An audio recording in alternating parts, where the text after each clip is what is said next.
Would you marry മീയുടെ episode 7 തുടങ്ങുമ്പോഴത്തേക്കും വോച്ചും തനിക്ക് മറീനെ ഇഷ്ടമാണെന്ന് തുറന്നു പറയുകയാണ്. അങ്ങനെയിരിക്കെ ഞാനൊരു ഡിവോഴ്സിയാണ്, നിന്റെ ഫാമിലി ഒരിക്കലും എന്നെ അക്സെപ്റ്റ് ചെയ്യുമെന്ന് എനിക്ക് തോന്നുന്നില്ല എന്നെല്ലാം തന്നെ മറി പറയുമ്പോഴത്തേക്കും അതിനെ സ്നേഹിക്കുവാനും കല്യാണം കഴിക്കുവാനായിട്ടും പോകുന്നത് നമ്മളല്ല എന്നൊരു ചോദ്യമൊക്കെ അവനും തിരിച്ച് അവളുടെ അടുത്തായിട്ട് ചോദിക്കുന്നു. കല്യാണവും ഡേറ്റിങ്ങും രണ്ടാണ്. കല്യാണമൊക്കെ കഴിക്കുക എന്ന് വെച്ചാൽ അത് വലിയൊരു തീരുമാനമാണ്. അങ്ങനെ ഇരിക്കെ നിന്റെ കയ്യിൽ അതിന് മാത്രം സേവിങ്സ് ഒക്കെ ഉണ്ടോ എന്നൊരു ചോദ്യം അവളും അവനോടായിട്ട് ചോദിക്കുകയാണ്. അതായത് അവന്റെ ഡ്രസ്സും കാര്യങ്ങളൊക്കെ കണ്ടിട്ടുണ്ടെങ്കിൽ ഒരിക്കലും പണമൊന്നും സേവ് ചെയ്യുന്ന കൂട്ടത്തിലല്ല എന്നും ഡ്രസ്സൊക്കെ മേടിച്ച് കാശ് കളയുന്ന കൂട്ടത്തിലാണ് എന്നും തനിക്ക് തോന്നിയിട്ടുണ്ടായിരുന്നു എന്നൊക്കെ അവളും തുറന്നു പറയുന്നു. ഞാൻ അങ്ങനെ സാധാരണ ഡ്രസ്സൊക്കെ മേടിച്ച് കാശ് കളയുന്ന കൂട്ടത്തിലൊന്നും അല്ല. പിന്നെ ഇന്ന് നമ്മൾ ഫുഡ് കഴിക്കുവാനായിട്ട് ഒന്നിച്ച് കൂടാമെന്ന് പറഞ്ഞത് കൊണ്ട് മാത്രമാണ് ഇതുപോലത്തെ ഡ്രസ്സൊക്കെ ഇട്ടിട്ടുണ്ടായിരുന്നത്. കൂടാതെ ഞാനിപ്പോൾ താമസിക്കുന്നത് മുത്തശ്ശിയുടെ ഒപ്പമാണെന്നെല്ലാം തന്നെ അവനും പറയുകയാണ്. അങ്ങനെ ഇരിക്കെ ഇപ്പോൾ ഒരു മറുപടിയൊന്നും പറയേണ്ടതായിട്ടില്ല എന്നും നല്ലതുപോലെ ആലോചിച്ചിട്ട് മറുപടി പറഞ്ഞാൽ മതിയെന്നും നമുക്ക് പറഞ്ഞുകൊണ്ട് അവനും അവളെ സമാധാനിപ്പിക്കുന്നു. ഇപ്പോൾ അവർ രണ്ടുപേരും കൂടി ഒന്നിച്ച് തിരിച്ച് എക്സിന്റെ അടുത്തേക്ക് എത്തുമ്പോഴത്തേക്കും മെറീനെ കോൾ ചെയ്തിട്ട് കിട്ടാത്ത ആ ഒരു ടെൻഷനിലൊക്കെ ആയിരുന്നു എക്സും ഉണ്ടായിരുന്നത്. അങ്ങനെ ഇരിക്കെ എന്തിനാണ് നീ എപ്പോഴും മെറിയുടെ കൂടെ തന്നെ നടക്കുന്നതെന്നുള്ള ഒരു ചോദ്യമൊക്കെ പൂജുവിന്റെ അടുത്തായിട്ട് എക്സും ചോദിക്കുന്നു. നീ നേരത്തെ ബ്യൂട്ടി പാലസിൽ കണ്ടിട്ടുണ്ടായിരുന്നത് എന്റെ വീടായിരുന്നു. വീടൊക്കെ ക്ലീൻ ചെയ്യുവാനായിട്ട് എനിക്കൊരാളെ ആവശ്യമുണ്ടായിരുന്നത് കൊണ്ടാണ് ഞാൻ മെറീനെ ജോലിക്കായിട്ട് എടുത്തിട്ടുണ്ടായിരുന്നതെന്നെല്ലാം തന്നെ വൂജുവും അറിയിക്കുന്നു. അത് കേട്ട് എക്സിന് ദേഷ്യം തോന്നുകയാണ്. നിനക്ക് ശരിക്കും മെറിയുടെ അടുത്ത് ഒരു ഇഷ്ടമൊക്കെ ഇല്ലേ? അതുകൊണ്ടല്ലേ നീ ഇതുപോലത്തെ ഒരു ജോലിയൊക്കെ അവളെ ഏൽപ്പിച്ചിട്ടുണ്ടായിരുന്നത്. ആ ഒരു എക്സ്ക്യൂസ് പറഞ്ഞിട്ട് നിനക്ക് ഇടയ്ക്കിടയ്ക്ക് അവളെ കാണുവാനായിട്ട് വരാമല്ലോ. അതല്ലായിരുന്നോ നിന്റെ ശരിക്കുമുള്ള ഉദ്ദേശം എന്നെല്ലാം തന്നെ ഇപ്പോൾ എക്സ് ചോദിക്കുമ്പോഴത്തേക്കും നീ ഇങ്ങനൊന്നും സംസാരിക്കുവാനായിട്ട് പാടില്ല. എന്റെ ഒരു ക്ലയന്റിന്റെ ടീം ലീഡാണ് അവൻ. സോ അവന്റെ അടുത്ത് മാന്യമായിട്ടുള്ള രീതിയിൽ മാത്രമേ സംസാരിക്കാവൂ എന്ന് പറഞ്ഞ് എക്സിനെ തിരുത്തുവാനായിട്ട് മെറിയും ശ്രമിക്കുന്നു. ഇപ്പോൾ വൂജു വീണ്ടും എക്സിനെ ബെഡിലൊക്കെ കൊണ്ടുവന്ന് കിടത്തുകയാണ്. അങ്ങനെ ഇരിക്കെ മെറിക്കൊരു മെസ്സേജ് വരുന്നു. അതായത് അവൾ കോഫി ഷോപ്പുമായി ബന്ധപ്പെട്ട് ഒരു ലോഗോ ഒക്കെ ഉണ്ടാക്കിയിട്ടുണ്ടായിരുന്നു. പക്ഷെ കോഫി ഷോപ്പിലെ ഓണർക്ക് ആ ലോഗോ ഇഷ്ടപ്പെട്ടിട്ടില്ല. സോ അതൊക്കെ ഒന്ന് റെഡിയാക്കുവാനായിട്ട് ഓഫീസിലേക്ക് പെട്ടെന്ന് എത്താമോ എന്ന് ചോദിച്ചുകൊണ്ടാണ് അവൾക്ക് ഫ്രണ്ട് മെസ്സേജ് അയച്ചിട്ടുള്ളത്. ഇപ്പോൾ ഒരു അത്യാവശ്യ കാര്യം ആയതുകൊണ്ട് തന്നെ നീ അവിടേക്ക് പോയിക്കോ, ഇവന്റെ കാര്യമൊക്കെ ഞാൻ നോക്കിക്കോളാം എന്ന് പറഞ്ഞ് വൂജു മെറിനെ പറഞ്ഞയക്കുന്നു. മെറി പോയത് എക്സിന് ഒട്ടും തന്നെ ഇഷ്ടപ്പെട്ടിട്ടുണ്ടായിരുന്നില്ല. കൂടാതെ ഇപ്പോൾ വൂജു പറയുന്ന ഒരു കാര്യവും കേൾക്കാതെ ആകെ ബഹളമൊക്കെ ഉണ്ടാക്കിയിരിക്കുകയായിരുന്നു എക്സും. അങ്ങനെ ഇരിക്കെ എക്സിന്റെ ശല്യം സഹിക്കുവാൻ സാധിക്കാതിരുന്നിട്ടുണ്ടായിരുന്ന തൊട്ടടുത്ത ബെഡിലുണ്ടായിരുന്ന ആളും ഇപ്പോൾ എക്സിന്റെ അടുത്ത് ഒരുപാട് ദേഷ്യപ്പെട്ടൊക്കെ സംസാരിക്കുന്നു. ആ ഒരാളെ കണ്ടിട്ടുണ്ടെങ്കിൽ ഒരു ഗുണ്ടാ ലുക്കൊക്കെ ഉണ്ടായിരുന്നത് കൊണ്ട് തന്നെ എക്സും പേടി കാരണം മര്യാദക്കൊക്കെ ഇരിക്കുന്നുണ്ട്. നിലവിൽ കോയുടെ വൈഫ് കൊടുത്തിട്ടുണ്ടായിരുന്ന ഫയൽസ് എല്ലാം തന്നെ ചെക്ക് ചെയ്ത് നോക്കിയിട്ടുണ്ടായിരുന്ന മുത്തശ്ശിയും നമ്മുടെ കമ്പനിയുമായി ബന്ധപ്പെട്ട് നടന്ന അഴിമതികളെ കുറിച്ചുള്ള ഫയൽസ് ഒക്കെയാണ് ഇത്. ജെ കൺസ്ട്രക്ഷൻസ് ആയിരുന്നു ഇതെല്ലാം തന്നെ നടത്തിയിട്ടുണ്ടായിരുന്നത്. പക്ഷെ അവർ ഒറ്റയ്ക്ക് അതൊക്കെ ചെയ്യുമെന്ന് ഞാൻ കരുതുന്നില്ല. നമ്മുടെ കമ്പനിയുമായി ബന്ധപ്പെട്ട ആർക്കോ ഒരാൾക്ക് ഇതിലൊക്കെ നല്ല രീതിക്ക് പങ്കുണ്ട് എന്നും അയാളെ കുറിച്ച് അന്വേഷിക്കണമെന്നും പറഞ്ഞുകൊണ്ട് ഈ ഒരു ഫയൽസ് എല്ലാം തന്നെ ഇപ്പോൾ സെക്രട്ടറിനെയും ഏൽപ്പിക്കുകയാണ്. സോ ആ ഫയലുമായിട്ട് സെക്രട്ടറി പോകുന്നതെല്ലാം തന്നെ ഇപ്പോൾ അങ്കിളും കാണുന്നു. ഇപ്പോൾ നിലവിൽ അവർക്ക് പുതിയൊരു പ്രൊജക്റ്റ് ഒക്കെ വന്നിട്ടുണ്ട്. പ്രൊജക്റ്റ് എന്ന് വെച്ചിട്ടുണ്ടെങ്കിൽ യുഎസിലെ തന്നെ ഏറ്റവും ടോപ്പ് ആയിട്ടുള്ള ഹോട്ടലൊക്കെ നടത്തുന്ന ഒരാൾക്കാര് അവരുടെ ആവശ്യമായിട്ടുള്ള സാധനങ്ങളൊക്കെ സപ്ലൈ ചെയ്യുവാനായിട്ട് നമ്മുടെ വൂജന്റെ കമ്പനീനെയാണ് ഏൽപ്പിച്ചിട്ടുള്ളത്. അങ്ങനെ ഇരിക്കെ ഈ ഒരു കാര്യത്തിൽ ഒരു രീതിക്കുള്ള വീഴ്ചയും ഉണ്ടാക്കുവാനായിട്ട് പാടില്ല എന്നും അത്രത്തോളം ശ്രദ്ധിച്ചു മാത്രമേ കാര്യങ്ങൾ ചെയ്യാവൂ എന്നും അങ്കിളുടെ അടുത്തായിട്ട് മുത്തശ്ശി പറയുന്നു. സോ ഇപ്പോൾ യുഎസ് ഹോട്ടലിന്റെ പ്രതിനിധിയുമായിട്ട് മുത്തശ്ശിയും സംസാരിക്കുകയാണ്. കൂടെ അങ്കിളുമുണ്ട്. അതായത് ആ ഒരു ആൾക്കാർക്ക് 320ഓളം ഹോട്ടൽസ് ആണ് നോർത്ത് അമേരിക്കയിൽ മാത്രമായിട്ടുള്ളത്. സോ അവിടെ കൊറിയൻ രീതിക്കുള്ള ഫുഡും മറ്റുമൊക്കെ കൊടുക്കുവാനായിട്ട് ഇവരുടെ കമ്പനിയുടെ ഹെൽപ്പ് കൂടി അവർക്ക് ആവശ്യമായിട്ടുണ്ട്. സോ ഞങ്ങളുടെ കയ്യിലുള്ള ഒരുപാട് എക്സ്പേർട്സിനെയൊക്കെ നിങ്ങൾക്കായി നൽകാമെന്ന് മുത്തശ്ശിയും അവർക്ക് വാഗ്ദാനം ചെയ്യുന്നു. അങ്ങനെ ഇരിക്കെ മുത്തശ്ശിയും വളരെ ഹാപ്പി ആയിട്ടൊക്കെ അവിടെ നിന്നും പിരിഞ്ഞു പോകുന്നുണ്ട്. സോ ഈ ഒരു യുഎസ് ഹോട്ടലിന്റെ പ്രതിനിധി എന്ന് പറഞ്ഞ് അവിടെ എത്തിയിട്ടുണ്ടായിരുന്നത് ഡേവിഡ് എന്ന ഒരാളാണ്. സോ ഡേവിഡും അങ്കിളും കൂടി മുത്തശ്ശി പോയതിനു ശേഷം സംസാരിക്കുന്നു. ഇത് ശരിക്കും ഒരു ഉഡായിപ്പ് പ്രൊജക്റ്റ് ആയിരുന്നു. അതായത് ഈ ഒരു ഡേവിഡ് നേരത്തെ വർക്ക് ചെയ്തിട്ടുണ്ടായിരുന്നത് ആ ഒരു കമ്പനിക്ക് വേണ്ടി ആയിരുന്നെങ്കിൽ പോലും ഇപ്പോൾ അയാൾ ജോലിയൊക്കെ ഉപേക്ഷിച്ചിരിക്കുകയാണ്. പക്ഷേ അങ്കിൾ പറഞ്ഞത് പ്രകാരം കമ്പനിയിൽ നിന്നുമുള്ള കുറച്ച് പണമൊക്കെ തട്ടുവാനായിട്ട് ഫേക്ക് ആയിട്ടുള്ള ഒരു പ്രൊജക്റ്റുമായിട്ടാണ് ഇപ്പോൾ അവർ ഇറങ്ങിയിട്ടുള്ളത്. അതായത് ശരിക്കും മുത്തശ്ശിക്ക് റിപ്പോർട്ട് കൊടുക്കുന്നത് പ്രകാരം തന്നെയാണോ കാര്യങ്ങളൊക്കെ നടക്കുന്നതെന്ന് ചെക്ക് ചെയ്യുവാനായിട്ട് അങ്കിളാണ് പോകേണ്ടത്. പക്ഷെ അങ്കിൾ കൂടിയാണല്ലോ ഈ ഒരു ഉഡായിപ്പൊക്കെ നടത്തുന്നത്. സോ നിങ്ങൾ സേഫ് ആണെന്നാണ് അങ്കിളും ഡേവിഡിന്റെ അടുത്ത് പറയുന്നത്. എക്സിന് വേണ്ടി ഇപ്പോൾ ഊജു മേടിച്ചുകൊണ്ട് വന്നിട്ടുണ്ടായിരുന്നത് ബ്രെഡും മിൽക്കും ആണ്. നേരത്തെ മെറി മേടിച്ചു കൊടുത്തതുപോലെ വലിയ കാര്യമായിട്ടുള്ള ഫുഡ് ഒന്നും തന്നെ അല്ല അതേന്ന് മനസ്സിലാക്കിയിട്ടുണ്ടായിരുന്ന എക്സും അത് കഴിക്കുവാനായിട്ട് മടിച്ചു നിൽക്കുന്നുണ്ടെങ്കിൽ പോലും പിന്നീട് ഊജു കഴിക്കുന്നത് കാണുമ്പോഴത്തേക്കും അവനും മിൽക്കൊക്കെ എടുത്ത് കുടിക്കുകയാണ്. അങ്ങനെ ഇരിക്കെ എങ്ങാനും ഈ ഒരു വൂജുവിനും മെറിയുടെ അടുത്ത് ക്രഷ് ഉണ്ടെങ്കിൽ അതൊക്കെ പോകട്ടെ എന്ന് വിചാരിച്ചുകൊണ്ട് എക്സും ഓരോരോ കാര്യങ്ങളായിട്ടൊക്കെ അവനോടും മിണ്ടുന്നു. അതായത് ഞങ്ങളുടെ കല്യാണം കഴിഞ്ഞില്ലെന്നേ ഉള്ളൂ. പക്ഷേ ഞങ്ങൾ രജിസ്റ്റർ മാരേജ് ഒക്കെ ചെയ്തതാണ്. കൂടാതെ 5 വർഷമായിട്ട് ഞങ്ങൾ ഡേറ്റിംഗും ചെയ്തിട്ടുണ്ടായിരുന്നു എന്നെല്ലാം തന്നെ അവൻ പറയുമ്പഴത്തേക്കും, അത് കേട്ടിട്ടുണ്ടായിരുന്ന വൂജുവും "നീ അവളെ ചീറ്റ് ചെയ്തിട്ട് പോയതല്ലേ? ആ ഒരു കാര്യം നീ എന്തുകൊണ്ടാണ് പറയാത്തതെന്ന്" തിരിച്ച് അവനോടും ചോദിക്കുന്നു. ഞാനതിന് അവളെ ചീറ്റ് ചെയ്ത് പോയിട്ടൊന്നുമില്ല. മറിച്ച് എനിക്കൊരു കൺഫ്യൂഷനൊക്കെ തോന്നി. ആ ഒരു ടൈമില് ഞാൻ ഒരു തീരുമാനം എടുത്തു. അത്ര മാത്രമേ ഉള്ളൂ. ഇപ്പോൾ കൺഫ്യൂഷനൊക്കെ മാറിയെന്ന് പറഞ്ഞിരിക്കുകയാണ് എക്സും. പക്ഷേ വിവാഹം എന്നൊക്കെ പറഞ്ഞിട്ടുണ്ടെങ്കിൽ വലിയൊരു റെസ്പോൺസിബിലിറ്റിയാണ്. ആ ഒരു റെസ്പോൺസിബിലിറ്റിയിൽ നിന്നും ഒഴിഞ്ഞു മാറുന്നത് ഒരിക്കലും നല്ലൊരു സ്വഭാവമായിട്ടൊന്നും തന്നെ ഊജവും കണ്ടിട്ടുണ്ടായിരുന്നില്ല. എന്തായാലും നിന്നെ മെറി സ്നേഹിക്കുന്നൊന്നും നീ വിചാരിക്കണ്ട. അവള് ലുക്കുള്ള ആണുങ്ങളെ മാത്രമേ നോക്കുകയുള്ളൂ എന്ന് പറഞ്ഞിട്ട് തന്റെ ലുക്കിലൊക്കെ വളരെയധികം കോൺഫിഡന്റ് ആയിട്ടായിരുന്നു എക്സ് ഇരുന്നിട്ടുണ്ടായിരുന്നത്. നേരത്തെ ജോഗിംഗ് ഒക്കെ ചെയ്യുന്നതിനിടയ്ക്ക് അറ്റാക്ക് വന്നിട്ടുണ്ടായിരുന്ന ഒരു സ്ത്രീ ഉണ്ടല്ലോ, അവര് ഇപ്പോൾ ജിൻകുങ്ങിനെ കോൾ ചെയ്യുകയാണ്. അവരിപ്പോൾ ഓക്കെ ആയെന്നും അതുകൊണ്ട് തന്നെ ജിൻകുങ്ങിനും സെക്രട്ടറിക്കും ഒരു ട്രീറ്റ് കൊടുക്കാനായിട്ട് പ്ലാൻ ചെയ്യുന്നുണ്ടെന്നുമുള്ള കാര്യമെല്ലാം തന്നെ ജിൻകുങ്ങിനും അവർ അറിയിക്കുന്നു. അങ്ങനെ ഇരിക്കെ ആയിരുന്നു നമ്മുടെ എക്സിന്റെ അമ്മയും അനീതിയും കൂടി ഹോസ്പിറ്റലിലേക്ക് ഓടി വന്നിട്ടുണ്ടായിരുന്നത്. അങ്ങനെ വരുന്നതിനിടയ്ക്ക് നമ്മുടെ ജിൻകുങ്ങിനായിട്ട് ഒരു തട്ടൊക്കെ തട്ടിയിട്ട് വളരെ ഗമയോടുകൂടി ആയിരുന്നു റൂമിലേക്കും അവർ കടന്നു വരുന്നത്. ഇപ്പോൾ എക്സിന് ഇഞ്ചക്ഷൻ എടുത്തിട്ടുണ്ടായിരുന്ന നഴ്സും എക്സ് കുളിച്ചിട്ട് കുറെ ദിവസം ആയതുകൊണ്ട് തന്നെ ഒരുപാട് സ്മെല്ലൊക്കെ വരുന്നുണ്ടെന്നും വേറെ പേഷ്യൻസ് ഒക്കെ കംപ്ലൈന്റ് പറഞ്ഞിട്ടുണ്ടായിരുന്നു എന്നുള്ള കാര്യമെല്ലാം തന്നെ ഇപ്പോൾ വൂജുവിനെയും അറിയിക്കുകയാണ്.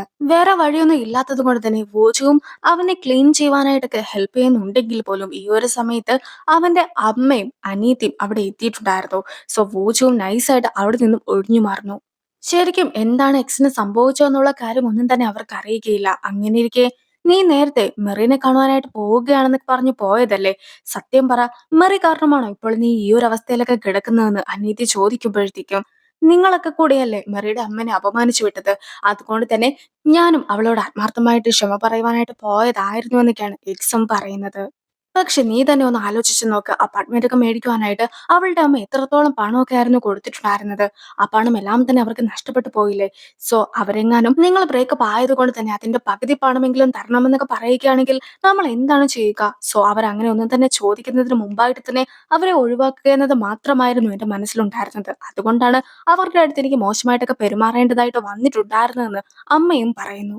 അങ്ങനെ ഇരിക്കെ ഇപ്പോൾ നീ എന്തിനാണ് ഇങ്ങനെ മെറിയുടെ പിന്നാലെയൊക്കെ നടക്കുന്നതെന്ന് അമ്മ ചോദിക്കുമ്പോഴത്തേക്കുമാണ് ചെനിയും അവനുമായിട്ട് ബ്രേക്കപ്പ് ആയെന്നുള്ള സത്യം എല്ലാം തന്നെ അവനും തുറന്നു പറയുന്നത്.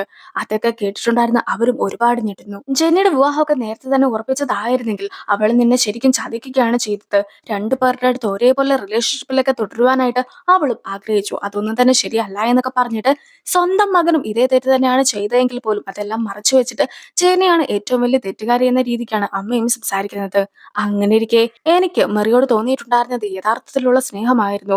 അവളില്ലാതെ എനിക്ക് ജീവിക്കാനായിട്ട് സാധിക്കുകയില്ല. അതുകൊണ്ട് തന്നെ അമ്മ അവളുടെ അടുത്ത് പോയി ക്ഷമ ചോദിച്ചിട്ടാണെങ്കിലും വേണ്ടില്ല, എങ്ങനെയെങ്കിലും അവളെ തിരിച്ചു കൊണ്ടുവരുവാനായിട്ട് അമ്മയെ നോക്കണമെന്ന് അവനും അമ്മയോട് കരഞ്ഞു പറയുന്നു. നീ കാരണമാണ് ഞങ്ങളുടെ പൂച്ച ഇപ്പോൾ ഹോസ്പിറ്റലിലൊക്കെ കിടക്കുന്നത്. നീ ഇവിടേക്കൊന്ന് തിരിഞ്ഞു പോലും നോക്കാത്തത് വലിയൊരു ക്രൂരതയാണെന്നൊക്കെ പറഞ്ഞുകൊണ്ട് അമ്മയും അനിയത്തിയും പൂച്ചന് വേണ്ടി സംസാരിക്കുന്നുണ്ടെങ്കിൽ പോലും ഇപ്പോൾ അതൊക്കെ കേട്ടിട്ടുണ്ടായിരുന്ന മെറിയും, നിങ്ങൾ ഇല്ലാതിരുന്ന ഇത്രയും ദിവസം ഞാനായിരുന്നു അവനെ നോക്കിയത്. അതിൽ കൂടുതൽ ഒന്നും തന്നെ എനിക്ക് ചെയ്യുവാനായിട്ട് സാധിക്കുകയില്ല. ഇനിയും അവനെയോ നിങ്ങളെയോ എന്റെ ലൈഫിൽ കാണുവാനായിട്ട് ഞാൻ ആഗ്രഹിക്കുന്നില്ല എന്നൊക്കെ പറഞ്ഞിട്ട് കോളും കട്ട് ചെയ്യുന്നു. സോ ഇവരിങ്ങനെ സംസാരിക്കുന്നതെല്ലാം തന്നെ അവളുടെ ഫ്രണ്ടും കേൾക്കുകയാണ്.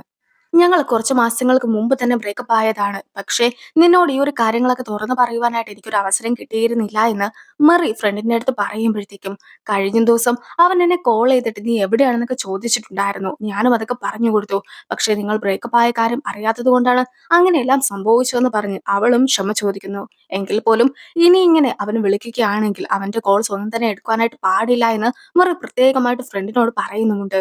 പിന്നീട് ഊച്ചനെ കാണുവാനായിട്ടും അവൾ പോകുന്നു. അവൻ മറ്റൊരു കാറിലേക്കായിരുന്നു വന്നിട്ടുണ്ടായിരുന്നത്. ആ ഒരു കാറിലെ ആദ്യത്തെ പാസഞ്ചർ മെറിയാണെന്ന് അവൻ പറയുന്നുമുണ്ട്. കൂടാതെ അവളെ നന്നായി തന്നെ ട്രീറ്റ് ചെയ്യുവാനായിട്ട് താൻ ആഗ്രഹിക്കുന്നുവെന്ന് പറഞ്ഞിട്ട് ഇപ്പോൾ അവൾക്കും കുറച്ച് ഫ്ലവേഴ്സ് ഒക്കെ അവൻ മേടിച്ചു കൊടുക്കുന്നു. നിലവിൽ ആ ഒരു ഫ്ലവറിന്റെ പേരൊക്കെ അവൻ പറഞ്ഞു കൊടുക്കുകയും അവളത് സെർച്ച് ചെയ്യുകയും ചെയ്യുമ്പോഴത്തേക്കും ആ ഫ്ലവറിന്റെ അർത്ഥമായി വരുന്നത് എന്റെ ഹൃദയം സിൻസിയർ ആണ് എന്നതായിരുന്നു. നേരത്തെ ഹാർട്ട് അറ്റാക്ക് വന്നിട്ടുണ്ടായിരുന്ന ആ ഒരു സ്ത്രീനെ ഹെൽപ്പ് ചെയ്തത് കൊണ്ട് തന്നെ ചിൻകുങ്ങിനെയും സെക്രട്ടറിനെയും ഒന്നിച്ച് വിളിച്ചു വരുത്തിയിട്ട് ഒരു ട്രീറ്റ് ഒക്കെ ചെയ്യാമെന്നായിരുന്നു ആ സ്ത്രീ വിചാരിച്ചിട്ടുണ്ടായിരുന്നെങ്കിൽ പോലും ഇപ്പോൾ അവർക്ക് കുറച്ച് അർജന്റ് ആയിട്ടുള്ള കാര്യങ്ങൾ വന്നത് കൊണ്ട് തന്നെ അവർക്കതിൽ പങ്കെടുക്കാനായിട്ട് സാധിക്കുന്നില്ല. അങ്ങനെ ഇരിക്കെ അവർ വരുന്നില്ല എന്ന് മനസ്സിലാക്കിയ സെക്രട്ടറി പെട്ടെന്ന് തന്നെ പോകാനായിട്ട് തുടങ്ങുന്നുണ്ടെങ്കിലും ഇപ്പോൾ തന്നെ നമ്മൾ ഒരുപാട് ഫുഡൊക്കെ ഓർഡർ ചെയ്ത് കഴിഞ്ഞിരിക്കുന്നു. അങ്ങനെ ഇരിക്കെ ഈ ഫുഡ് എല്ലാം തന്നെ എനിക്ക് ഒറ്റയ്ക്ക് കഴിച്ചു തീർക്കാനായിട്ട് സാധിക്കാത്തത് കൊണ്ട് നീ കൂടി എന്റെ കൂടെ ഇരിക്കണമെന്ന് ചിൻകുങ്ങും അവനോട് അഭ്യർത്ഥിക്കുകയാണ്. അങ്ങനിരിക്കെ അവരും ഓരോന്നൊക്കെ സംസാരിക്കുന്നു. "നീ നേരത്തെ കൊടുത്തിട്ടുണ്ടായിരുന്ന ഇന്റർവ്യൂ ഒക്കെ ഞാൻ കണ്ടിട്ടുണ്ടായിരുന്നു. അതൊക്കെ ഒരുപാട് നന്നായിട്ടുണ്ട്. എന്തായാലും കഴിഞ്ഞ തവണ എന്റെ ഫോട്ടോ ഒക്കെ എടുത്തിട്ടുണ്ടായിരുന്ന കുട്ടികളെ നീ പിന്തുടർന്ന് പോയിട്ട് അവരോട് വഴക്കൊക്കെ പറഞ്ഞിട്ടുണ്ടായിരുന്നല്ലോ. കൂടാതെ നിയമത്തിന്റെ വശങ്ങളും പറഞ്ഞു കൊടുത്തു. അങ്ങനിരിക്കെ ഇത്രത്തോളം നല്ലൊരു വ്യക്തിയായിട്ടുള്ള നീ എന്തുകൊണ്ടാണ് നിന്റെ ബോസിന്റെ കാര്യങ്ങളെല്ലാം തന്നെ നോക്കിയിട്ട് ബോസിനെ സപ്പോർട്ട് ചെയ്യുന്നത്? നിന്റെ ബോസ് ഓരോരോ പ്രശ്നങ്ങളൊക്കെ ഉണ്ടാക്കുമ്പോഴത്തേക്കും ഫേക്ക് ആയിട്ടുള്ള മെഡിക്കൽ റിപ്പോർട്ട് നീയല്ലേ സംഘടിപ്പിച്ചു കൊടുക്കുന്നത്? അതിന്റെ വല്ല ആവശ്യമുണ്ടോ? നീ നിന്റെ തന്നെ അഭിമാനമല്ലേ ഇതിൽ പണയം വെക്കുന്നത്? നിന്റെ യഥാർത്ഥത്തിലുള്ള സ്വഭാവമൊക്കെ എനിക്കറിയാം. അത് വളരെ നല്ലതാണ്. പക്ഷേ ഈ ഒരു ബോസിന് വേണ്ടി നിന്റെ സ്വഭാവം മോശമാക്കിക്കൊണ്ട് നീ ഇരിക്കാൻ പാടില്ല എന്നൊക്കെ അവൾ പറയുമ്പോഴത്തേക്കും സെക്രട്ടറി അതിനെ മറ്റൊരു രീതിക്കായിരുന്നു കണ്ടിട്ടുണ്ടായിരുന്നത്. അതായത് ചിൻകുങ്ങിന്റെ അച്ഛൻ ആ ഒരു ഹോസ്പിറ്റലിന്റെ തന്നെ ഡയറക്ടർ ആണല്ലോ. അങ്ങനെയിരിക്കെ ജിൻകുങ് ലൈഫിൽ ഒരുപാട് കഷ്ടപ്പാടൊന്നും തന്നെ അനുഭവിച്ചിട്ടില്ല. ഡയറക്റ്റ് ആയിട്ട് എല്ലാ കാര്യങ്ങളും നേടിയെടുക്കുവാനായിട്ട് അവൾക്ക് സാധിച്ചിട്ടുണ്ടായിരുന്നു. അതുപോലത്തെ ഒരു വ്യക്തി തന്നെയാണ് സിഒയും. സോ അങ്ങനെയുള്ള ആൾക്കാർ പറയുന്ന കാര്യങ്ങൾ കേൾക്കുക എന്നത് മാത്രമേ ഞങ്ങൾക്ക് ചെയ്യുവാനായിട്ട് സാധിക്കുകയുള്ളൂ. അല്ലാതെ ഞങ്ങളുടെ അഭിമാനമൊക്കെ ഓർത്തുകൊണ്ടിരിക്കുകയാണെങ്കിൽ ഒരിക്കലും നിങ്ങളെപ്പോലെ കാര്യങ്ങളൊക്കെ നേടിയെടുക്കുവാനായിട്ട് ഞങ്ങൾക്ക് സാധിക്കുകയില്ല എന്ന് പറഞ്ഞുകൊണ്ട് സിഒവിനെ കുറ്റപ്പെടുത്തുവാനായിട്ട് ചിൻകുങ്ങിനെ പോലും സ്വയമായി കുറ്റപ്പെടുത്തുകയായിരുന്നു സെക്രട്ടറിയും. മെറീനെ വോച്ചും വീടിന് മുമ്പിലായിട്ട് കൊണ്ടുവന്ന് വിടുന്നു. അങ്ങനെയിരിക്കെ നേരത്തെ എക്സിനെ നോക്കിയിട്ടുണ്ടായിരുന്നത് കൊണ്ട് തന്നെ മെറി അവന് കുറച്ച് ഫുഡൊക്കെ ഓഫർ ചെയ്യുന്നുണ്ടെങ്കിൽ പോലും അവനും ഇതുകൊണ്ടൊന്നും തന്നെ മതിയാവുകയില്ല എന്നും അവന് നൂഡിൽസ് വല്ലതും ഉണ്ടാക്കി കൊടുക്കുവാനായിട്ടും ആവശ്യപ്പെടുന്നു. സോ അവളും അവനെ വീട്ടിലേക്ക് ക്ഷണിക്കുകയാണ്. ഒരാളുടെ ഫ്യൂച്ചർ എന്താകുമെന്ന് അറിയണമെങ്കിൽ അയാളുടെ പാസ്റ്റൊക്കെ അന്വേഷിക്കണമെന്നാണ് ഇപ്പോൾ വൂച്ചു പറയുന്നത്. സോ വൂച്ചുവും കുട്ടിക്കാലത്ത് എഴുതിയിട്ടുണ്ടായിരുന്ന ഒരുപാട് ഡയറീസ് എല്ലാം തന്നെ ഇപ്പോൾ അവൾക്കും കാണിച്ചു കൊടുക്കുന്നു. അവൻ 7 വയസ്സുള്ള സമയം തൊട്ട് അവനും ദിവസവും 1000 പോൺ വീതം സൂക്ഷിച്ചു വെച്ചിട്ടുണ്ട് എന്നും കുട്ടിക്കാലത്ത് നമ്മൾ ചെയ്യുന്ന കാര്യങ്ങളായിരിക്കും അവസാനം വരെ നമ്മൾ ചെയ്യുക എന്നുമൊക്കെയാണ് അവൻ പറയുന്നത്. സോ നല്ല ശീലങ്ങളൊക്കെ തനിക്കുണ്ട് എന്ന് കാണിക്കുവാനായിട്ടായിരുന്നു അവനും ശ്രമിച്ചത്. പക്ഷേ മറിയാകട്ടെ അതിന്റെ താഴെ എഴുതിയിട്ടുണ്ടായിരുന്ന കണക്കുകളല്ലാതെ മുകളിൽ എഴുതിയിട്ടുണ്ടായിരുന്ന ഓരോരോ കാര്യങ്ങളൊക്കെയായിരുന്നു വായിച്ചു നോക്കിയിട്ടുണ്ടായിരുന്നത്. അങ്ങനെയിരിക്കെ ഇന്ന് ടൈക്കോണ്ടോ ഒക്കെ ഞാൻ പ്രാക്ടീസ് ചെയ്യുന്ന സമയത്ത് എന്റെ ചേട്ടന്റെ മൂക്കിനിട്ടൊരു കിക്കൊക്കെ കൊടുത്തിട്ടുണ്ടായിരുന്നുവെന്നും അങ്ങനെ ചേട്ടന്റെ മൂക്കിൽ നിന്നും ചോര വന്നു എന്നും എഴുതിയത് അവളും വായിക്കുന്നു. എന്റെ കസിനിട്ടാണ് ഞാൻ കിക്കൊക്കെ കൊടുത്തിട്ടുണ്ടായിരുന്നതെന്ന് അവൻ പറയുന്നുണ്ട്. കൂടാതെ അതിന്റെ അകത്തുള്ള കണ്ടന്റ് ഒന്നും തന്നെ വായിക്കുവാനായിട്ട് പാടില്ല എന്നും ഞാൻ പണം സേവ് ചെയ്യുന്നത് കാണിക്കുവാനായിട്ട് മാത്രമാണ് ഈ ഒരു ഡയറി ഒക്കെ കൊണ്ടുവന്നതെന്നുമാണ് അവൻ പറയുന്നത്. അവന്റെ പേരൻസ് ഒക്കെ മരിച്ചു പോയത് കൊണ്ട് തന്നെ അവർക്ക് ഷെയർ ഒക്കെ തനിക്ക് കിട്ടുന്നതായിരിക്കുമെന്നും അവനും പറയുന്നു. ഇപ്പോൾ മിസ് ഓക്കെ ആയിരിക്കുമോ? എന്തായാലും കൊറിയയിൽ പോകുന്ന സമയത്ത് അവളെ നേരിട്ട് കാണണമെന്ന് അവൻ എഴുതിയിട്ടുണ്ടായിരുന്നത് അവളും വായിക്കുന്നു. സോ ആരാണ് മിസ്സു? കുറേ ആയിട്ട് ഞാൻ അവളുടെ പേരൊക്കെ ഈ ഒരു ഡയറിയിൽ കാണുന്നുണ്ടല്ലോ എന്ന് അവളും അവനോടായിട്ട് പറയുന്നു. ഇപ്പോൾ അവനും ആ ഒരു ഡയറിയൊക്കെ തട്ടിപ്പറിച്ചിട്ട് ഞാൻ എന്താണോ നിന്നെ കാണിക്കാനായിട്ട് ഉദ്ദേശിച്ചത് അത് മാത്രം നീ വായിച്ചാൽ മതിയെന്ന് പറഞ്ഞിട്ട് ഡയറി കൊടുക്കുവാനായിട്ട് തയ്യാറായിരുന്നില്ല. സോ അങ്ങനെ അവരും ഒരു പിടിവലിയൊക്കെ നടത്തുന്നതിനിടയ്ക്ക് രണ്ടുപേരും ഒന്നിച്ച് സോഫയിലേക്കായിട്ടും വീഴുന്നു. അതേസമയം അവനും അവളെ കിസ് ചെയ്യുവാനായിട്ട് തുടങ്ങുന്നുണ്ടെങ്കിലും പിന്നീട് അവൾക്ക് വിശക്കുന്നുണ്ടെന്ന് മനസ്സിലാക്കിയിട്ടുണ്ടായിരുന്ന അവനും പിന്നീട് ഒന്നിച്ച് ഫുഡ് കഴിക്കാമെന്ന് തീരുമാനിക്കുകയാണ്. സോ അവരും ഫുഡൊക്കെ കഴിച്ച് പിന്നീട് ബിയറും കുടിച്ചുകൊണ്ട് ഡയറിയും വായിക്കുന്നു. നിനക്ക് ഫസ്റ്റ് ലവ് ഒന്നും ഉണ്ടായിട്ടില്ല എന്നല്ലേ പറഞ്ഞത്? പിന്നെ നീ ഈ ഒരു ഡയറിയിൽ എഴുതിയിട്ടുള്ള മിസു ആരാണ് എന്നൊരു ചോദ്യമൊക്കെ അവൾ ചോദിക്കുമ്പോഴത്തേക്കും മിസു എന്നത് അവളുടെ ശരിക്കുള്ള പേരൊന്നുമല്ല. അവളുടെ പേര് എനിക്ക് അറിയിക്കയില്ല. അതുകൊണ്ട് തന്നെ മിസ്റ്റീരിയസ് ഗേൾ എന്ന് അർത്ഥം വരുന്ന രീതിക്കാണ് മിസു എന്ന പേര് ഞാൻ ഇട്ടിട്ടുണ്ടായിരുന്നതെന്ന് അവൻ പറയുമ്പോഴത്തേക്കും അത് കേട്ട് അവളും ഒരുപാട് ചിരിക്കുന്നു. ജിൻഗും സെക്രട്ടറിയും ഇപ്പോൾ മദ്യപിച്ചൊക്കെ ഇരിക്കുകയാണ്. അങ്ങനെയിരിക്കെ ഷിൻഗുങ്ങും തന്റെ വിഷമങ്ങളൊക്കെ സെക്രട്ടറിയോടായിട്ട് തുറന്നു പറയുന്നു. അതായത് എനിക്കൊരാളെ ഒരുപാട് ഇഷ്ടമായിരുന്നു. പക്ഷേ അയാൾ എന്നെ ആ ഒരു രീതിക്കൊന്നും തന്നെ കാണുന്നില്ല. അതെന്തുകൊണ്ടായിരിക്കും? എന്നെ കണ്ടാൽ ഇഷ്ടപ്പെടാതെ ഇരിക്കുവാൻ മാത്രം ഞാൻ എന്താണ് ചെയ്തിട്ടുള്ളതെന്നൊക്കെ അവൾ ചോദിക്കുമ്പോഴത്തേക്കും ചിലപ്പോൾ നിന്നെ ആദ്യമായി കണ്ടപ്പോൾ തന്നെ നിന്നെ ഡേറ്റ് ചെയ്യുവാനായിട്ട് അവന് പ്ലാൻ ഉണ്ടാവുകയില്ല. അതുകൊണ്ടായിരിക്കും നിന്നെ സ്നേഹിക്കുവാനായിട്ടും അവന് സാധിക്കാതെ പോയതെന്ന് സെക്രട്ടറിയും അറിയിക്കുന്നു. ഞങ്ങൾ കുട്ടികളായിരിക്കുമ്പോഴത്തേക്കുമാണ് പരിചയപ്പെട്ട് ഫ്രണ്ട്സൊക്കെ ആയിട്ടുണ്ടായിരുന്നത്. അങ്ങനെയിരിക്കെ എങ്ങനെയാണ് ഒരു ഗേൾ ഫ്രണ്ടൊക്കെ ആക്കുവാനായിട്ട് പോവുകയാണോ അല്ലയോ എന്നൊക്കെ ആദ്യമേ മനസ്സിലാക്കുവാനായിട്ട് സാധിക്കുക എന്ന് പറഞ്ഞുകൊണ്ട് ജിനിക്കും അതിനെ തമാശയായിട്ട് കാണുന്നു. പക്ഷെ നീ ഉദ്ദേശിക്കുന്നത് പോലെ ഒന്നുമല്ല കാര്യങ്ങൾ. കുട്ടികളായിരിക്കുമ്പോൾ പോലും നമുക്ക് ഓരോരോ പ്ലാൻസ് ഒക്കെ ഉണ്ടാക്കും. സോ അവന് നിന്നെ ഒരു ഡേറ്റ് ചെയ്യുവാനായിട്ട് പറ്റുന്ന രീതിക്കുള്ള ആളായിട്ട് കാണുവാനായിട്ട് സാധിച്ചിട്ടുണ്ടാവുകയില്ല. സോ ആദ്യമായിട്ട് നിന്നെ കണ്ടപ്പോൾ തന്നെ അതും അവൻ തീരുമാനിച്ച് കാണുമെന്നൊക്കെ പറഞ്ഞുകൊണ്ട് സെക്രട്ടറി സംസാരിക്കുമ്പോഴത്തേക്കും കുട്ടിയായിരുന്ന സമയത്ത് പോലും അവൻ എന്നെ ഇഷ്ടമല്ലായിരുന്നു എന്നാണോ നീ പറയുന്നതെന്ന് ചോദിച്ചുകൊണ്ട് ചിൻകുങ്ങും ആകെ വയലന്റ് ആകുന്നു. പിന്നീട് അവളും ഒരുപാട് കരയുന്നുണ്ട്. ഈ ഒരു സമയത്ത് സെക്രട്ടറിയുടെ കാറൊക്കെ വരുമ്പോഴത്തേക്കും ജിൻകുങ്ങും ഓടി ആ ഒരു കാറിനകത്തേക്ക് കയറുന്നു. ശരിക്കും ജിൻകുങ്ങും മദ്യപിച്ചിട്ടുണ്ടായിരുന്നത് കൊണ്ട് തന്നെ ജിൻകുങ്ങിനെ മറ്റൊരു ഡ്രൈവറിനെ ഏൽപ്പിച്ചിട്ട് പോകാമെന്നായിരുന്നു സെക്രട്ടറി കരുതിയത്. പക്ഷേ അങ്ങനെ ഒരു ഡ്രൈവർ വരാതിരിക്കുകയും ജിൻകുങ് സെക്രട്ടറിയുടെ കാറിലേക്ക് കയറുകയും ചെയ്യുന്നു. കൂടാതെ ജിൻകുങ്ങിനെ പുറത്തിറക്കുവാനായിട്ട് അവൻ ശ്രമിക്കുന്നുണ്ടെങ്കിൽ പോലും അങ്ങനെ സാധിക്കാതെ വരുമ്പോഴത്തേക്കും എന്നാൽ അവളെയും കൂട്ടിക്കൊണ്ട് പോകാമെന്ന് സെക്രട്ടറിയും തീരുമാനിക്കുകയാണ്. ഇപ്പോൾ വെളിയിൽ വലിയൊരു മഴ പെയ്യുന്നു. വോച്ചു മദ്യപിച്ചിട്ടുണ്ടായിരുന്നത് കൊണ്ട് തന്നെ അവന് വണ്ടി ഓടിക്കുവാനായിട്ട് സാധിക്കുകയില്ല. സോ മറ്റൊരു ഡ്രൈവറിനെ ഹയർ ചെയ്യുവാനായിട്ടായിരുന്നു അവർ ശ്രമിച്ചത്. വോച്ചും ആപ്പിൽ ഡ്രൈവറിനെ അന്വേഷിക്കുന്നുണ്ട്. അങ്ങനെയിരിക്കെ ഒരുപാട് ഡ്രൈവേഴ്സ് ഒക്കെ അവന്റെ റിക്വസ്റ്റ് അക്സെപ്റ്റ് ചെയ്യുന്നുണ്ടെങ്കിലും അവനായിട്ട് തന്നെ ആ ഒരു റൈഡും ക്യാൻസൽ ചെയ്യുന്നു. സംഭവം എന്താണെന്ന് വെച്ചിട്ടുണ്ടെങ്കിൽ അവൻ അവിടെ തന്നെ നിൽക്കുവാനായിട്ടായിരുന്നു പ്ലാൻ. സോ അവനും ഇപ്പോൾ ഡ്രൈവേഴ്സിനെ ഒന്നും തന്നെ കിട്ടുന്നില്ല എന്ന് മെറിയുടെ അടുത്തായിട്ടും കള്ളം പറയുകയാണ്. ഇപ്പോൾ ഡ്രൈവറിനെ കിട്ടാത്തത് കൊണ്ട് തന്നെ ഒരു കാര്യം ചെയ്യുക. നീ ഇന്ന് ഇവിടെ കിടന്നോ, അല്ലെങ്കിൽ തന്നെ ഇവിടെ ഒരുപാട് റൂംസ് ഒക്കെ ഉണ്ടല്ലോ. ഏത് റൂമാണോ നിനക്ക് ഇഷ്ടപ്പെട്ടത് ആ ഒരു റൂമിലൊക്കെ നീ കിടന്നോ എന്ന് മെറി വോച്ചുവിനോടായിട്ട് പറയുമ്പോഴത്തേക്കും വോച്ചുവും റൂമിലൊന്നും കിടക്കേണ്ട ആവശ്യമില്ല എന്ന് പറഞ്ഞിട്ട് അവിടെ ഉണ്ടായിരുന്ന സോഫയിൽ തന്നെ കിടക്കുവാനായിട്ടായിരുന്നു ശ്രമിച്ചത്. എന്തായാലും മെറി അവന് ഡ്രസ്സൊക്കെ ചേഞ്ച് ചെയ്യുവാനായിട്ടുള്ള മറ്റൊരു ഡ്രസ്സുമായിട്ട് എത്തുമ്പോഴത്തേക്കും അവനും ഉറങ്ങിയിട്ടുണ്ടായിരുന്നു. മെറിയും പിന്നീട് അവന് പുതുപ്പിച്ചു കൊടുത്തതിന് ശേഷം അവൻ ഉറങ്ങിക്കിടക്കുന്നത് നോക്കി കുറച്ചു നേരം അവിടെ തന്നെ ഇരുന്നിട്ട് പോയി കഴിയുമ്പോഴത്തേക്കുമാണ് അവനും ഉറങ്ങിയിട്ടില്ലായിരുന്നു എന്ന് കാണിക്കുന്നത്. മെറിയും വൂജും രണ്ടിടത്ത് കിടന്ന് ഉറങ്ങിയിട്ടുണ്ടായിരുന്നത് കൊണ്ട് തന്നെ സാധാരണഗതിക്ക് കപ്പിൾസ് ഒക്കെ വഴക്കുണ്ടാക്കി കിടക്കുന്നത് പോലെയാണ് തനിക്കിപ്പോൾ ഫീൽ ചെയ്യുന്നതെന്ന് മെറിയും ഓർക്കുന്നു. രാത്രിയിൽ വലിയൊരു ഇടിയുടെ ശബ്ദമൊക്കെ കേട്ടിട്ടുണ്ടായിരുന്ന വൂജുവും മെറിയും ഒരുപോലെ എണീക്കുകയാണ്. അങ്ങനെയിരിക്കെ വൂജുവും ഇപ്പോൾ മെറിക്ക് മെസ്സേജ് അയക്കുന്നു. ഇടിമിന്നലിന്റെ ശബ്ദമൊക്കെ കേട്ടിട്ടുണ്ടായിരുന്നത് കൊണ്ടാണ് താൻ എണീറ്റിട്ടുണ്ടായിരുന്നതെന്ന് മെറി പറഞ്ഞത് കൊണ്ട് തന്നെ ഇപ്പോൾ ബോജുവും നല്ലൊരു സോങ് ഒക്കെ അവൾക്ക് അയച്ചു കൊടുക്കുന്നു. രണ്ടുപേരും ആ ഒരു സോങ് കേട്ടിട്ടായിരുന്നു കിടന്നുറങ്ങിയിട്ടുണ്ടായിരുന്നത്. ഇനി പിറ്റേ ദിവസം ആകുമ്പോഴത്തേക്കും സാധാരണഗതിക്ക് അവർ ഒന്നിച്ചു വന്ന് ബ്രേക്ക്ഫാസ്റ്റ് ഒന്നും കഴിക്കാറില്ല. അതുകൊണ്ട് തന്നെ ഇത്തവണ സെക്രട്ടറിനെ കാണിക്കുവാനായിട്ട് ഒരേപോലത്തെ ഡ്രസ്സൊക്കെ ഇട്ടിട്ട് അവർ രണ്ടുപേരും സെക്രട്ടറിയുടെ മുമ്പിൽ വന്ന് ബ്രേക്ക്ഫാസ്റ്റ് കഴിക്കുവാനായിട്ട് തീരുമാനിക്കുന്നു. അങ്ങനെയിരിക്കെ സെക്രട്ടറി ഫുഡ് കഴിക്കുന്നത് കണ്ടിട്ടുണ്ടായിരുന്ന അവരും സെക്രട്ടറിയുടെ അടുത്തായിട്ട് പോയിരിക്കുന്നുണ്ടെങ്കിൽ പോലും ഇപ്പോൾ സെക്രട്ടറിയും പെട്ടെന്ന് അത്യാവശ്യമൊക്കെ ആയിട്ട് അവിടെ നിന്നും പോവുകയാണ്. എന്തായാലും അവർ അന്നത്തെ ദിവസം അവിടെയാണ് കിടന്നുറങ്ങിയിട്ടുണ്ടായിരുന്നതെന്നെല്ലാം തന്നെ സെക്രട്ടറി മനസ്സിലാക്കുമല്ലോ. സോ അവരുടെ അടുത്ത് സംശയമൊന്നും തോന്നുകയില്ലല്ലോ എന്ന സന്തോഷത്തിൽ അവരും ഇരിക്കുന്നു. ഇപ്പോൾ ജിൻകുങ്ങും അലാറവും ഒക്കെ കേട്ട് എണീക്കുകയാണ്. പക്ഷെ അപ്പോളായിരുന്നു അവൾ ഉണ്ടായിരുന്നത് സെക്രട്ടറിയുടെ വീട്ടിലാണെന്നുള്ള കാര്യം മനസ്സിലാക്കുന്നത്. കൂടാതെ അവൾ ഇട്ടിട്ടുണ്ടായിരുന്നത് സെക്രട്ടറിയുടെ ഡ്രസ്സുമായിരുന്നു. ഇന്നലെ ഒരുപാട് മദ്യപിച്ചിട്ടുണ്ടായിരുന്ന അവളെ സെക്രട്ടറിയും വീട്ടിലേക്ക് കൂട്ടിക്കൊണ്ടു വന്നു. പിന്നീട് അവൾ സെക്രട്ടറിനെ ഒരുപാട് ഉപദ്രവിക്കുന്നൊക്കെയുണ്ട്. ഏറ്റവും ഒടുവിലായിട്ട് അവൾ അവളുടെ ഡ്രസ്സൊക്കെ ചേഞ്ച് ചെയ്യുവാനായിട്ട് തുടങ്ങുന്നുണ്ടെങ്കിലും സെക്രട്ടറിയും നിർബന്ധിച്ച് അവളെ കൊണ്ട് ഡ്രസ്സൊക്കെ ഇടിയിക്കുകയും ഏറ്റവും ഒടുവിലായിട്ട് എങ്ങനെയെങ്കിലും അവളൊന്ന് പിടിച്ചു നിർത്തുവാനായിട്ടൊക്കെ ശ്രമിക്കുമ്പോഴത്തേക്കും അവരൊന്നിച്ച് സോഫയിലേക്ക് വീഴുന്നു. അങ്ങനെ അവർ പരസ്പരം നോക്കി നിൽക്കുന്നുണ്ടെങ്കിൽ പോലും ഒരുപാട് മദ്യമൊക്കെ കുടിച്ചിട്ടുണ്ടായിരുന്ന അവൾക്കും ഛർദ്ദിക്കുവാനൊക്കെ തോന്നുകയും പിന്നീട് സെക്രട്ടറി അവളെ ബാത്റൂമിലൊക്കെ ആക്കി കഥ കടക്കുകയും ചെയ്തിട്ടുണ്ടായിരുന്നു. സോ ഇപ്പോൾ അവൾ എണീറ്റ് അവിടെ നിന്ന് പുറത്തേക്ക് കടക്കുവാനായിട്ട് ശ്രമിക്കുന്നുണ്ടെങ്കിലും അപ്പോഴേക്ക് സെക്രട്ടറി വരുന്നുണ്ടെന്ന് മനസ്സിലാക്കിയിട്ടുണ്ടായിരുന്ന അവളും ഉറങ്ങുന്നതായിട്ടൊക്കെ അഭിനയിച്ച് കിടക്കുന്നു. സെക്രട്ടറിക്കും അവൾ അഭിനയിക്കുന്നതാണെന്ന് മനസ്സിലാകുന്നുണ്ട്. സെക്രട്ടറിയും അവൾക്ക് വേണ്ടി മേടിച്ച ഫുഡ് എല്ലാം തന്നെ അവൾക്ക് നൽകിയിട്ട് അവിടെ നിന്നും പോകുന്നു.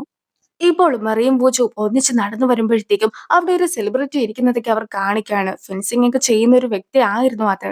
അങ്ങനെ ഇരിക്കെ മെറി അയാളുടെ വലിയൊരു ഫാൻ ആയതുകൊണ്ട് തന്നെ മെറി ഓടിച്ചെന്നിട്ട് അയാളുമായിട്ട് സംസാരിക്കുന്നു.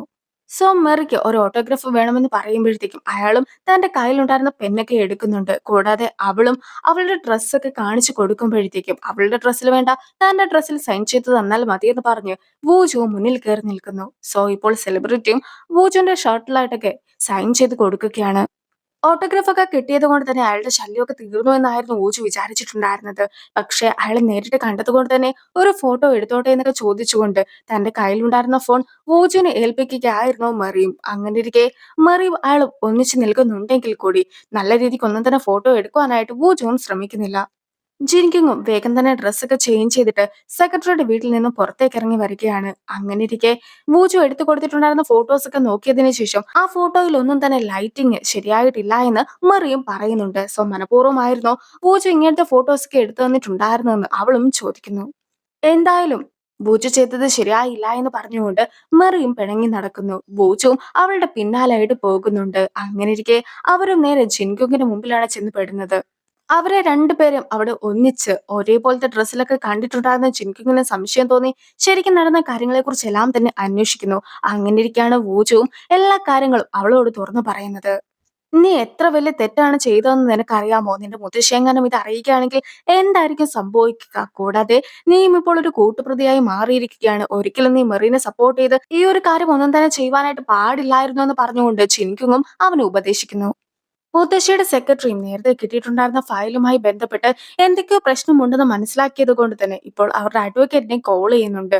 പക്ഷെ അഡ്വക്കേറ്റ് ആകട്ടെ അങ്കിളുടെ കൂടെ നിന്ന ഒരാളായിരുന്നു. അതുകൊണ്ട് തന്നെ അയാളും ഒരു പ്രശ്നങ്ങളും ഇല്ല എന്നും എല്ലാ കോൺട്രാക്റ്റും ശരിയായിട്ട് തന്നെ ആയിരുന്നു നടത്തിയിട്ടുണ്ടായിരുന്നെന്നും പറയുന്നു. ജിൻകുങ്ങും ഇപ്പോൾ മെറീനെ വിളിച്ചു വരുത്തിയിരിക്കുന്നു. അങ്ങനെയിരിക്കെ ഇപ്പോൾ നടക്കുന്ന പ്രശ്നങ്ങളിൽ നിന്നും നീയായിട്ട് തന്നെ ബൂജിനെ ഒഴിവാക്കേണ്ടതായിട്ടുണ്ട്. എങ്ങാനും ഇതൊക്കെ പുറത്തറിയിക്കുകയാണെങ്കിൽ എല്ലാവരും കൂടി പിന്നീട് വൂജുവിനെ കുറിച്ച് ആയിരിക്കും ഡിസ്കസ് ചെയ്യുക. അല്ലെങ്കിൽ തന്നെ വൂജുവിന് ഒരു കമ്പനി നോക്കി നടത്തേണ്ടതായിട്ടുണ്ട്. അതിന്റെ ഇടയ്ക്ക് ഇങ്ങനത്തെ പ്രശ്നമൊക്കെ ഉണ്ടാവുകയാണെങ്കിൽ അത് അവന്റെ കരിയറിനെ തന്നെ ബാധിക്കുമെന്ന രീതിക്ക് ജിൻകുങ് സംസാരിക്കുമ്പോഴത്തേക്കും ആയിരുന്നു മെറിയും എന്താണ് കാര്യമെന്ന് അറിയാത്ത ഒരു രീതിക്കൊക്കെ അവളെയും നോക്കുന്നത്. അങ്ങനെ ഇരിക്കെയാണ് മെറിക്കും ഇതൊന്നും തന്നെ അറിയുകയില്ല എന്ന കാര്യം ജിൻകുങ് മനസ്സിലാക്കുന്നത്. എങ്കിൽ പോലും നീ ഇപ്പോൾ വർക്കൊക്കെ ചെയ്യുന്ന ആ ഒരു കമ്പനിയില്ലേ, ആ കമ്പനിയുടെ തന്നെ ചെയർവുമന്റെ കൊച്ചുമോനാണ് ഈ ഒരു വൂജു എന്ന സത്യം ചിനിക്കുങ്ങും അവളെ അറിയിക്കുന്നത്. അങ്ങനിരിക്കെ അവനെങ്ങാനും ഈ ഒരു കാര്യമൊക്കെ എന്നോട് പറയുകയായിരുന്നെങ്കിൽ ഉറപ്പായിട്ടും അവനെ ഞാൻ ഇതിലൊന്നും തന്നെ ഇടപെടുത്തുകയില്ലായിരുന്നു എന്നൊക്കെ മെറി പറയുമ്പോഴത്തേക്കും അവൻ ഒരിക്കലും നിന്റെ അടുത്ത് നോ പറയുവാനായിട്ട് സാധിക്കുകയില്ല എന്നൊരു കാര്യം കൂടി ചിൻകുങ് അറിയിക്കുന്നു. അതായത് കുട്ടിക്കാലത്ത് അവൻ അപകടമൊക്കെ സംഭവിച്ച സമയത്ത് അവനെ രക്ഷിച്ചിട്ടുണ്ടായിരുന്നത് നിന്റെ അച്ഛനായിരുന്നു. അതുകൊണ്ട് തന്നെ അവൻ എപ്പോഴും നിന്നോട് കടപ്പെട്ടിരിക്കും. നിനക്കും എങ്ങനെയാണ് സഹായം ചെയ്യേണ്ടതെന്നൊക്കെ നോക്കിക്കൊണ്ടാണ് അവൻ നടക്കുന്നതെന്നും അതുകൊണ്ട് തന്നെ ഒരിക്കലും നിന്നെ ഒരു പ്രശ്നത്തിലാക്കിയിട്ട് അവൻ പോവുകയില്ല എന്നും അവന് പറയുവാനായിട്ട് സാധിക്കാത്തത് കൊണ്ടാണ് അവന് പകരമായിട്ട് ഞാൻ ഇതെല്ലാം തന്നെ തുറന്ന് പറയുന്നതെന്നും എല്ലാം തന്നെ ഇപ്പോൾ ചിൻകുങ്ങും അവളെ അറിയിക്കുകയാണ്. സോ ഇപ്പോൾ മെറിയും ആകെ വിഷമിച്ചു പോകുന്നു. വൂജുവിന്റെ ഡയറിയിൽ എഴുതിയിട്ടുണ്ടായിരുന്ന മിസു എന്ന ആ ഒരു പെൺകുട്ടി താൻ തന്നെയാണെന്നുള്ള സത്യമൊക്കെ ഇപ്പോൾ മെറിയും മനസ്സിലാക്കുകയാണ്. എന്തായാലും അവൾ നാട്ടിലേക്കും പുറപ്പെടുന്നു. അങ്ങനെ ഇരിക്കെ ചിൻകുങ്ങിനെ കാണുവാനായിട്ട് വൂജുവും ഇപ്പോൾ എത്തുകയാണ്. അങ്ങനെ വൂജു വന്ന് കഴിയുമ്പോഴത്തേക്കും ഞാൻ മെറിയോട് എല്ലാ സത്യങ്ങളും തുറന്നു പറഞ്ഞിട്ടുണ്ടായിരുന്നു എന്ന് ജിൻകുങ് അവനെ അറിയിക്കുകയും അവൻ അപ്പോൾ തന്നെ അവിടെ നിന്നും പോവുകയും ചെയ്യുന്നു. അവൻ ഒരുപാട് തവണ മെറീനെ കോൾ ചെയ്യുവാനായിട്ട് ശ്രമിക്കുന്നുണ്ടെങ്കിലും മെറി കോൾ എടുക്കുന്നുണ്ടായിരുന്നില്ല. അങ്ങനെ ഇരിക്കെ ഇപ്പോൾ നാട്ടിലെത്തിയിട്ടുണ്ടായിരുന്ന മെറീനെ കാണിക്കുന്നു. അവളും കുറച്ച് മൂഡ് ഓഫ് ആയിട്ടായിരുന്നു ഇരുന്നിട്ടുണ്ടായിരുന്നത്. അങ്ങനെ ഇരിക്കെ അമ്മയും അവളോട് സംസാരിക്കുന്നുണ്ട്. അതിനുശേഷം അവളും ഇപ്പോൾ ഡോഗിനെയുമായിട്ട് നടക്കുവാനായിട്ട് പോകുന്നു. ഈ ഒരു സമയത്തെല്ലാം തന്നെ അവളുടെ ഫോണും റിങ് ചെയ്യുന്നുണ്ടായിരുന്നു. പക്ഷെ അവള് ഫോൺ എടുക്കാതെയായിരുന്നു നടന്നു പോയിട്ടുണ്ടായിരുന്നത്. പക്ഷെ ഇപ്പോൾ അവളുടെ മുമ്പിലായിട്ട് പൂജവും വന്ന് നിൽക്കുകയാണ്. ജിൻകുങ് നിന്നോട് എല്ലാ കാര്യങ്ങളും തുറന്നു പറഞ്ഞല്ലേ, നിനക്ക് എന്നോട് എന്തെങ്കിലും ചോദിക്കുവാനായിട്ടുണ്ടോ എന്ന് ബൂജു അവളോട് ചോദിക്കുമ്പോഴത്തേക്കും പണ്ട് ഞാൻ നിനക്ക് തന്നിട്ടുണ്ടായിരുന്ന ആ ഒരു ടോയ് ഇപ്പോൾ നിന്റെ കയ്യിൽ ഉണ്ടോ എന്നൊരു ചോദ്യമൊക്കെ അവളും ചോദിക്കുന്നു. അവനും ഉണ്ടെന്ന് മറുപടി കൊടുക്കുന്നു. നീ നിന്റെ ഡയറിയിൽ പറഞ്ഞിട്ടുണ്ടായിരുന്ന മിസു, അതായത് മിസ്റ്ററി ഗേൾ, അത് ഞാനായിരുന്നു എന്ന ചോദ്യം അവൾ ചോദിക്കുമ്പോഴത്തേക്കും അവൻ അതേ എന്ന മറുപടി കൊടുക്കുന്നു. എന്റെ അച്ഛൻ മരണപ്പെട്ടതിൽ ഞാൻ ഒരിക്കലും നിന്നെയോ നിന്റെ ഫാമിലിനെയോ കുറ്റപ്പെടുത്തിയിട്ടുണ്ടായിരുന്നില്ല. ശരിക്കും എന്റെ അച്ഛൻ ജീവിച്ചിരുന്ന കാലത്തെല്ലാം തന്നെ എന്നെ ഒരുപാട് സ്നേഹിച്ചിട്ടുണ്ടായിരുന്നു. അതുകൊണ്ട് തന്നെ നീയും അതൊന്നും തന്നെ ഓർത്ത് വിഷമിക്കേണ്ട കാര്യമില്ല എന്ന് മെറിയും അവനോടായിട്ട് പറയുകയാണ്.